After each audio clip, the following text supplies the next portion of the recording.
My stepmother and father are going on a honeymoon with their daughters, leaving me alone, so I make sure they don't come back into my house.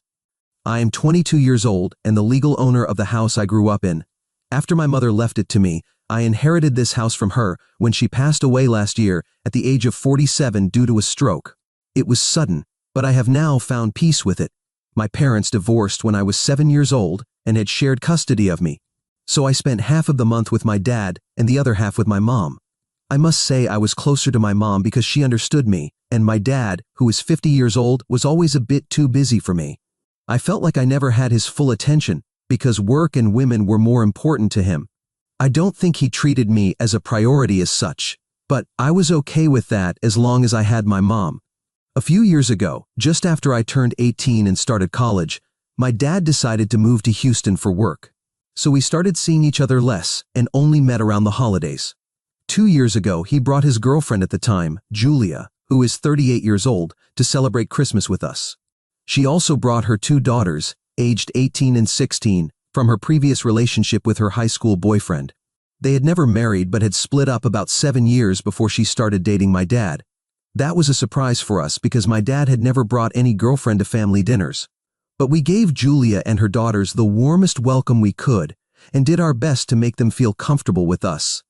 It was a very pleasant evening, and I would say we all got along very well at that time. Even after that, whenever I talked to my dad on the phone, Julia would also greet me, and she was very sweet to me. Her daughters were a bit shy and introverted, so they mostly kept to themselves. But overall, we had a good relationship. After my mom passed away, I found out that she left me the house. Fortunately, for some reason, my mom divided all her assets in her will around my 18th birthday because she always liked to plan ahead, even in morbid situations like these. Anyway, since I had just graduated, I decided to move in and find a job that wouldn't force me to move soon. I wanted to spend the next few years in my childhood home simply because it was my place of comfort. My dad wasn't very happy with my mom's decision and made sure I knew it after he found out about the will. He and Julia had been very sweet and supportive at the time of the funeral, but my dad was a bit gloomy when he realized he wasn't going to get the house back. This house was the one my parents bought together when they first got married, but my mom took it over during the divorce. It was a fair deal because he got away without paying alimony, even though my mom had given up her career to stay home and raise me so my dad could focus on his work. So I think keeping the house in the settlement and letting my dad go without alimony was completely fair. She recovered afterward with some help from her parents and even made sure I never felt neglected or unimportant. She did both jobs well, and I didn't mind that my dad was upset about not getting the house back. He didn't talk about it much, but I could tell by his behavior that he wasn't happy about it. At that time, I didn't care because I was still mourning my mom, and my dad being upset about her will was the least of my worries. She left him all her wedding jewelry and all the gifts he had given her, so that should have been enough for him. He went back to Houston with Julia a few weeks after the funeral, and since then, I've been living here on my own. However, about 6 months ago, my dad told me he was now engaged to Julia and wanted to get married where his home was. So he was going to come back here during the weeks leading up to the wedding because it didn't make sense to stay in a hotel when there was a house with enough spare rooms. Her daughters were also homeschooled, so they wouldn't have any issues with schools. I agreed with him, so I agreed to let them all move into my house and stay with me before the wedding. For a couple of reasons, I was tired of living alone, and I got along well with Julia, so I didn't think there was anything wrong with letting them live with me. Plus, my dad also promised to share all the bills with me while they lived here, which meant I didn't have to worry about overspending on that either. And so they moved in with me about a month ago and have been here since then. It was nice to have them here, and I felt much less lonely than I used to when I lived alone. I thought I could get used to this. I even dreaded the day when they would all leave and go back to their normal lives because that would mean I would have to go back to my normal life alone too. But then, 2 weeks ago, 3 days before the wedding, my dad sat me down and asked if I would be willing to let them all live here permanently. I didn't expect it at all, but he explained that he had come back here to make me feel a little more comfortable with the idea of being part of a family and living with them, since he didn't like the idea of me living alone in this house. He planned to gradually introduce me to this, and now that he thought I was getting along, he wanted to know if I would be willing to make this a permanent arrangement. I wanted to say yes right away, but his behavior when he found out he wasn't going to get the house back puzzled me a bit. As much as I would have loved to make it a permanent arrangement, I didn't think it was a good idea to do it so soon, and I didn't want to make the mistake of acting on my emotions. I knew this was the only logical solution to my overwhelming feelings of loneliness, but that didn't mean I had to let them all move in with me. And it had only been a month since they had been living here, so as much as I wanted to say yes, I ended up telling him I needed some time to think. It was a gut feeling, but I just knew for some reason that it would be best for me to give it some time and not make a hasty decision. I set aside my personal feelings and told him that I would inform him of my decision after the wedding. He seemed upset but didn't push the issue. 10 days ago, they finally got married, and we had a great time at the wedding. They were supposed to stay here for a couple more days after the wedding and then return home, so I was preparing to inform them of my decision, which was like this. But before I could do so, they all left for their honeymoon without even telling me. 2 days after their wedding, I woke up completely alone, and everyone had gone. Many of their belongings were still at my house, so I decided to make some calls.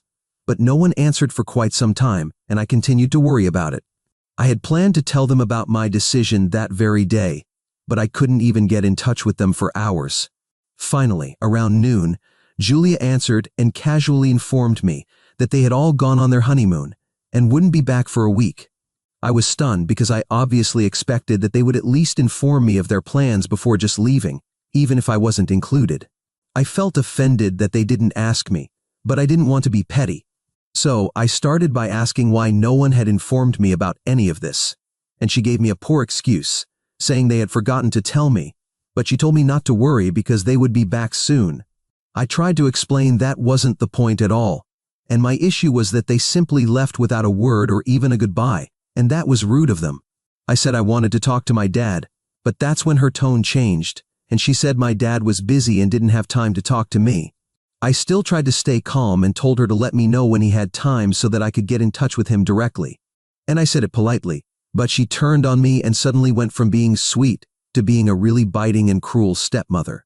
She told me that my dad was going to be busy for the next few days and asked me not to bother them. She went on to say that there was no need to act so hysterically just because they had left me behind, and she felt the need to remind me that I was no longer a child. My dad now had a new family, so I needed to accept that, and by the time they got home, she wanted me to stop worrying about myself and clean the house for them. Now, I don't know who she thought she was talking to, but she certainly wasn't going to talk to me like that. She hung up right after saying that, and my anger was literally through the roof. I decided not to call my dad after that and thanked the universe for not letting me accept his suggestion before I had seen this side of his new wife. There was no way in hell they were going to live with me. So, I personally packed all of their belongings as carelessly and badly as I could, stuffed them into a couple of cardboard boxes, and left them in the yard for them to find when they decided to return. I didn't care what would happen to those things, because they didn't belong to me, and they didn't belong inside a house that was mine either. After that, I went on with my life as usual, and tried not to think about the betrayal I felt because of what my dad had done for no real reason. Yesterday, they finally returned from their honeymoon, and luckily, I was at work when they found all of their stuff in the yard. I had also changed the door locks in the meantime, so they couldn't get in either. My dad was extremely angry when he contacted me about it. He told me I was being a spoiled child and that I was overreacting because, to them, leaving me at home without notice wasn't something worth getting angry about, and they hadn't done anything wrong. I simply told him to take his boxes and leave, and if I saw them on my property when I got home, I would call the police. He insulted me and then hung up, but I had to get back to work and couldn't waste my time worrying about it. When I got home after work, I noticed they had taken their things and left, and I thought that was the end of it. But the most annoying part was yet to come, because around midnight, my dad called me and told me that Julia had something to say to me. She said she was sorry for the way she had spoken to me and retracted everything she had said. She would love to have a second chance to make amends with me and didn't want to be on bad terms with me over something so insignificant. I told her to shut up and leave me alone because I didn't need her fake apologies. I'm not stupid, and could tell why she suddenly wanted to pretend to be a happy family now that I wasn't going to let them live with me. If she really regretted her actions, she wouldn't have waited so long to realize she had messed up and would have apologized right after that phone call that day, or even during their vacation, for whatever it was. I'm sure my dad doesn't regret it either, but when he realized I wasn't going to forgive them, he chose to be sentimental with me and told me I was heartless for not letting them live with me. He said he was willing to share all the bills with me if I let him move back in, but he wanted to live in this house because it reminded him of my mother. So, it would be really selfish of me to kick them out like this without thinking about the repercussions that could have, because he just wanted to come back to feel closer to my mother apparently. He even said that Julia had just had a bad day that day and didn't mean anything she said. And even his daughters missed me, so they wanted me to let them come back and start over here. But I wasn't going to accept any of that. I always knew my dad had his eye on this house since the divorce. And now that he'd seen this side of Julia, he didn't want to risk anything. So I told him they could come back home because I wasn't going to change my mind. And then, out of nowhere, my dad started crying uncontrollably on the phone and accused me of being the most selfish daughter ever because I couldn't even let him live in the house where he'd spent the happiest days of his life over a simple disagreement I had with Julia. And because they hadn't taken me with them on their honeymoon, which wasn't even the main reason. He said I was being petty and cruel and that my mom would hate this ugly side of me. Am I the bad one for not allowing my dad and his new family to move back in with me after his new wife treated me poorly? And they didn't ask me to join them on their honeymoon? Update 1. The comments on my original post weren't what I expected. Still, I don't think some of you needed to be so rude about it, but I understand the point everyone was trying to make. As for me, I stuck to my decision and didn't let my dad move back in, because honestly, he simply doesn't deserve it. He hasn't been anything but rude to me so far, and I don't need any more of that in my life. It was nice while it lasted because both he and Julia were very kind to me at first. But once I told my dad that I still needed time to think, they started showing their true colors. Probably they ran out of patience and thought they could bully me into letting them live with me, but unfortunately, I'm not that weak. I'd rather be alone than end up spending my time with the wrong people. I shouldn't have let them come here at all, because his reaction when he found out the house deed had been transferred to me and not him should have been enough for me to realize how materialistic and selfish people can be when it comes to that. As for Julia, I'm glad she chose to senselessly argue with me and ended up ruining things for herself on a large scale, because if she hadn't said that, we all would have been a happy family now. Or I guess we could have been, but that's never going to happen because I'm not going to fall for their fake behavior again. I was alone. I missed my mom, and all my grandparents had already passed away, so I needed a family that would be my support system. But these people are definitely not up to that job, and I'm relieved I realized that before it was too late. It's been a few days since they left, but my dad has been calling me regularly and keeps texting me. Since I'm not answering his calls, he thinks I should at least give them one last chance to fix things. But they don't deserve it. They wasted their only chance, and if I give them another one, I'm sure they'll waste it too. And that will affect me more than anyone else, so it doesn't make sense to take that risk. I feel bad for treating my dad this way, but there's not much I can do in a situation like this. You reap what you sow, and in his case he never bothered to make much effort with me, so he has no right to complain when he realizes that I'm not going to make life decisions based on him and his feelings. But he never did that for me. Update 2. Apparently, my dad not only insists but is quite desperate to move. Guess why? Because he didn't take a break from his job as he claimed. He was fired a couple of months before his wedding and has been living off his savings until now, which were quite substantial. But now, after an extravagant wedding and a luxurious honeymoon, he finally told Julia that they couldn't afford to come back and try their luck in Houston because he couldn't pay the rent there. And Julia quit her job to be a housewife after meeting my dad, so she couldn't help. Now they needed to find a place here, and my dad just assumed that I would let them live with me. Julia had no idea about any of this until he told her the truth, which is why she didn't even bother to apologize. So I was right about her not having any real remorse for her behavior. She is as fake as can be, but that's the kind of wife my dad deserves anyway. Today he contacted me and asked me to let them move in for just a couple of days, until he can find a decent job that pays enough for them to afford moving. But I told him I wasn't going to do that. They had been unpleasant to me, and I didn't need that kind of negativity around me. He's an adult. He should have known that if he didn't have a job, then he shouldn't have had such an expensive wedding followed by an equally lavish honeymoon. I understand the need to show off wealth, but that's only for people who can actually afford it, not for men with a housewife and 2 teenage stepdaughters.